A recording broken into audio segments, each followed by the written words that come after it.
அனைவருக்கும் வணக்கம். இன்னைக்கு சண்டே, எல்லோருக்கும் ரெஸ்ட் இருக்கிற நாளா இருக்கும். இல்லத்தரசிகளை தவிர வீட்டு வேலைக்கு என்னைக்குமே ரெஸ்ட் கிடையாது. ஸோ எல்லாரும் நல்லபடியா சந்தோஷமா குடும்பத்தோட இன்னைக்காவது ஒன்னா உட்காந்து ஒரு வேளையாவது எல்லாரும் சேர்ந்து சாப்பிடுங்க. அதுதான் ரொம்ப நல்லது. இன்னைக்கு நம்ம என்ன பார்க்க போறோம் அப்படின்னா, வீட்டையும் மனசையும் எப்படி ஒரு பாசிட்டிவா வச்சுக்கிறது, அதே மாதிரி எப்படி ஒரு கிளீனா வச்சுக்கிறது, மனசையும் சேர்த்து தான் சொல்றேன். என்கிட்ட ஒரு சகோதரி சொல்லியிருந்தாங்க, கேட்டிருந்தாங்க, நீங்க ஹேருக்கு என்ன யூஸ் பண்றீங்க அப்படின்னு. ஏன்னா என்னோட ஹேர் ரொம்ப லென்த் ஆனதெல்லாம் கிடையாது, ரொம்ப அடர்த்தியானதும் கிடையாது. ஸோ இதனால அவங்க கேட்டாங்கன்னு தெரியல, இருந்தாலும் அவங்களுக்கான பதில் இந்த வீடியோல சொல்லியிருக்கேன். அது மட்டும் இல்லாம வெளி அழகுக்கு நான் அதிகமா முக்கியத்துவம் கொடுக்கறது இல்லை. மனசு எப்பவுமே சந்தோஷமா இருக்கணும். அது சந்தோஷமா இருக்கிறதுக்கு என்ன விஷயங்கள்லாம் பண்ணலாம் அப்படிங்கிறத நான் அதிகமா யோசிப்பேன்.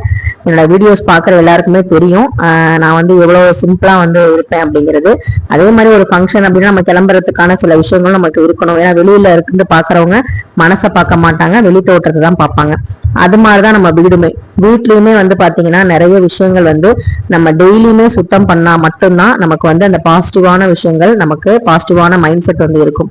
அதுல முக்கியமானது பாத்தீங்கன்னா கிச்சன், அதே மாதிரி ஹால், ரூம்ல இருக்கிற அந்த மூளை முடுக்குல இருக்கிற ஒட்டடை, பாத்ரூம் கண்டிப்பா சுத்தமா இருக்கணும். இந்த மூணுமே சுத்தமா இருந்துச்சு அப்படின்னாலே அதுக்கப்புறம் பூஜை ரூம் ஆட்டோமேட்டிக்கா சுத்தமாயிரும். எல்லாமே சுத்தமா இருந்துச்சுன்னா நமக்கும் ரிலீஃபா இருக்கும். மனசு பாத்தீங்கன்னா வெயிட்டா இல்லாத மாதிரி, வீடு ஃபுல்லா ஒரு வெயிட் தூக்கி வச்ச மாதிரி இல்லாம ரொம்ப லைட்டா இருக்க மாதிரி ஒரு ஃபீல் கிடைக்கும். இது எத்தனை பேர் அக்செப்ட் பண்றீங்க அப்படின்னு சொல்லுங்க. கிச்சன்ல நம்ம நைட்டு கிளீன் பண்ணணுமா, கட்டாயம் பண்ணியே ஆகணுமா, அப்பதான் லட்சுமி வருவாங்களா அப்படின்னா கேட்டா அது எனக்கு தெரியாது. மகாலட்சுமி வரணும்னு எந்த வீட்டுக்கு வரணும்னு நினைக்கிறாங்களோ அந்த வீட்டுக்கு தான் வருவாங்க. அவங்களோட அருள் யாருக்கு கிடைக்கணுமோ அவங்களுக்கு தான் கண்டிப்பா கிடைக்கும்.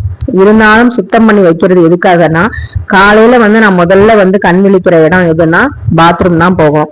அங்க போய் தான் முகம் கழுவணும், பிரஷ் பண்ணணும், நம்மளோட காலை கடன் எல்லாமே அங்கதான் முடிக்க போறோம். நெக்ஸ்ட் நம்ம வர்றது நம்மளுடைய உடம்புக்கு தெம்பு தரக்கூடிய சமைக்கிற விஷயங்கள் எல்லாமே நம்ம பசியாற்றக்கூடிய விஷயங்கள் எல்லாமே கிச்சன்ல தான் இருக்கும். ஸோ இந்த ரெண்டு இடமும் காலையில நம்ம பார்த்தோன்னே முதல்ல விழிக்கிறது அந்த இடம் தான். அப்படிங்கும் போது அந்த இடத்தை தாண்டிதான் நம்ம அடுத்து பூஜை அறைக்கே நம்ம போக போறோம். ஸோ பூஜை அறையை மட்டும் நம்ம கிளீன் பண்ணி வச்சுட்டு நம்ம விளக்கேற்றி சாம்பிராணி போடுறதுனால எந்த ஒரு யூஸும் கிடைக்க போறது இல்லை. ஸோ வாரத்துல நான் 2-3 நாள் மேட் கொஞ்சம் கருப்பானாலே, அதாவது மண்ணோட அந்த கால் மண் அழுக்கப்பட்டாலே நான் மாத்திடுவேன். வாரத்துல 2 நாளாவது கட்டாயம் மேட்டை மாத்திடுவேன். அதே மாதிரி மேட்டை வாஷிங் மிஷின்ல துவைக்கிறது இல்லை, கையெல்லாம் துவைச்சு போடுறது.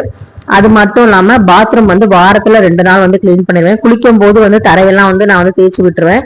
இருந்தாலும் டீப் கிளீனிங் பண்றது அப்படிங்கிறது வாரத்துல கட்டாயம் ஒரு நாளாவது நான் பண்ணிடுவேன். இவங்கதான் பண்ணணும், நம்ம ஏன் டாய்லெட் கிளீன் பண்ணோம், எல்லாரும் தானே போறாங்க, எல்லாரும் தானே யூஸ் பண்றாங்கிற ஈகோ இந்த வீட்டுல இருக்கக்கூடாது அப்படின்னு நான் நினைப்பேன். ஏன் அப்படின்னா நம்ம வீடு நம்ம தான் பார்க்கணும். அது யார் செய்யறாங்கிறது முக்கியம் இல்ல, எப்படி நம்ம வீடு அழகா இருக்கு, எல்லோருக்கும் சந்தோஷத்தை கொடுக்குது அப்படிங்கறதா முக்கியங்கிறத நான் எப்பவுமே சொல்லுவேன். எங்க வீட்டுக்காரும் பாத்தீங்கன்னா கொஞ்சம் நான் கிளீன் பண்ண முடியாத சூழ்நிலை இருந்தா அவரே கிளீன் பண்ணிடுவாரு. சோ இந்த விஷயத்துல நீ பண்றதா நான் பண்றதா அப்படிங்கறதா இல்ல, யாரெல்லாம் முடியுதோ வாரத்துல ஒரு நாள் கண்டிப்பா பண்ணிடுவோம். மேக்சிமம் நானே பண்ணிடுவேன் அந்த வேலையை. அது மட்டும் இல்லாம நம்ம அந்த ஒட்டடை பாத்தீங்கன்னா சேர்ந்து இருந்துச்சு அப்படின்னாலே ஃபுல் அண்ட் ஃபுல் நெகட்டிவிட்டி தான் இருக்கும். சனி பகவானுக்கு ரொம்ப ஒட்டடை பிடிக்கும் அப்படின்னு சொல்லுவாங்க. சோ அவர் ரொம்ப ஈஸியா தங்குறதுக்கு, நம்மளை வாட்டி வதைக்கிறதுக்கு நம்மளே வழிவகை செய்யக்கூடாது. மகாலட்சுமி தாயார் வரணும், மகாலட்சுமி பூஜை பண்றோம், சுக்கிரஹோரையில சுக்கிரனோட ஆதிக்கம் இருக்கணும், குபேர பூஜை செய்யறோம், குபேரனுடைய அருள் இருக்கணும் அப்படின்னா அவங்க வர்றதுக்கான வழிகள் எவ்வளவு சுத்தமா இருக்கணுமோ அந்த அளவுக்கு நம்ம சுத்தமா வச்சுக்கிறது ரொம்ப நல்லது. இது ஒண்ணும் வியாதி கிடையாது. சில பேர் சில இதுல சொல்லுவாங்க, சுத்தமா ரொம்ப சுத்தமாக்காத அதுவே ஒரு வியாதி அப்படிம்பாங்க. ரொம்ப சுத்தம் அப்படிங்கிறது இல்லாம சுத்தம் சோறு போடும் அப்படிங்கறதுதான் உண்மையான பழமொழி. அந்த பழமொழிக்கு ஏற்ற மாதிரி நம்ம வீட்டையும் நம்மளுடைய வெளி சார்ந்த பொருட்கள் இது எல்லாத்தையும் நம்ம சுத்தமா வச்சுக்கிட்டோம் அப்படின்னா ரொம்ப நல்லது. அதே மாதிரி ஒரு தண்ணி ஒரு செம்பு வீட்டுக்காரங்களுக்கு கொடுக்குறோம் அப்படின்னா அந்த செம்பு நல்லா நீட்டா இருந்து, கிச்சன் நல்லா நீட்டா இருந்து, அந்த தண்ணி வைக்கிற பாத்திரம் நீட்டா இருந்தாதான் வர்றவங்க தண்ணி கூட நம்ம வீட்டுல குடிப்பாங்க. அடுத்த முறை வரும்போது சொல்லுவாங்க இவங்க வீடு ரொம்ப நீட்டா இருந்தது அப்படின்னு. ஏன்னா என் சமீபத்துலதான் பாத்தீங்கன்னா யோகியோட பிறந்த நாளைக்கு பக்கத்து வீட்டுல இருக்கிற கிறிஸ்டின் ஆண்டி ஒருத்தவங்க வந்தாங்க.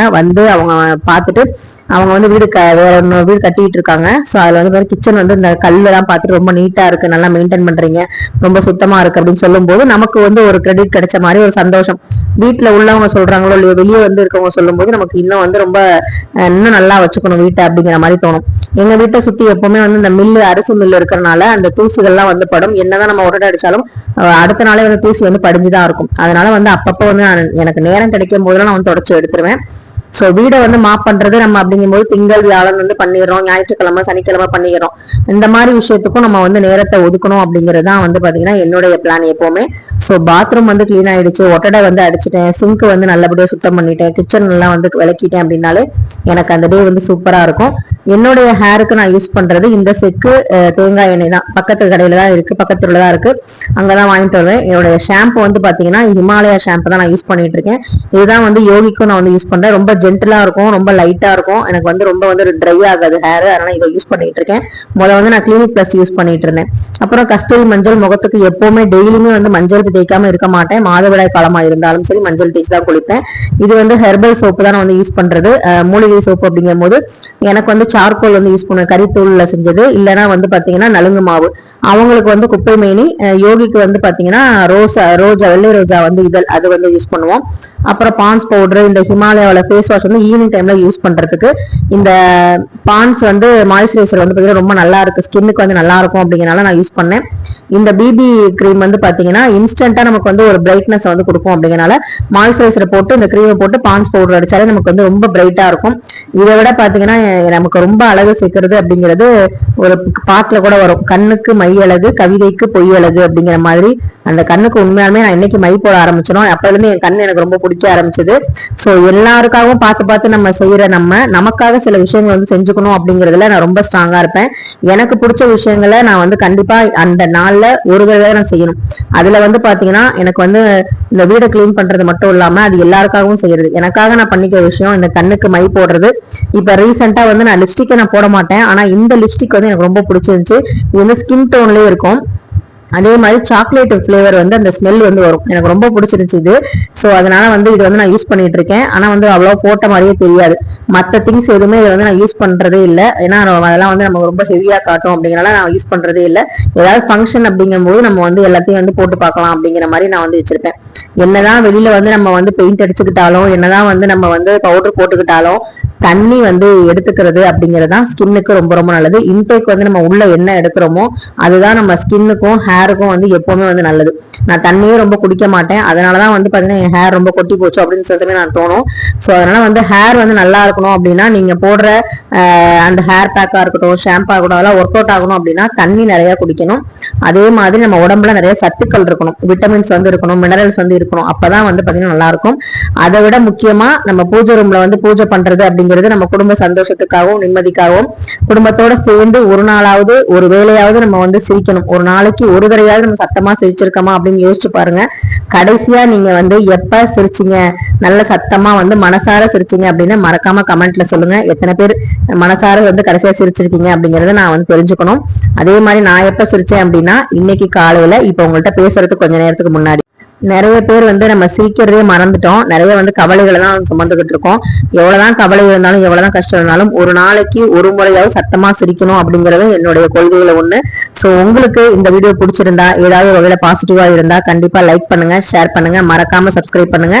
நீங்க எப்ப சிரிச்சீங்க நல்லா சத்தம் போட்டு அப்படிங்கறத கமெண்ட்ல மறக்காம சொல்லுங்க. நன்றி, வணக்கம்.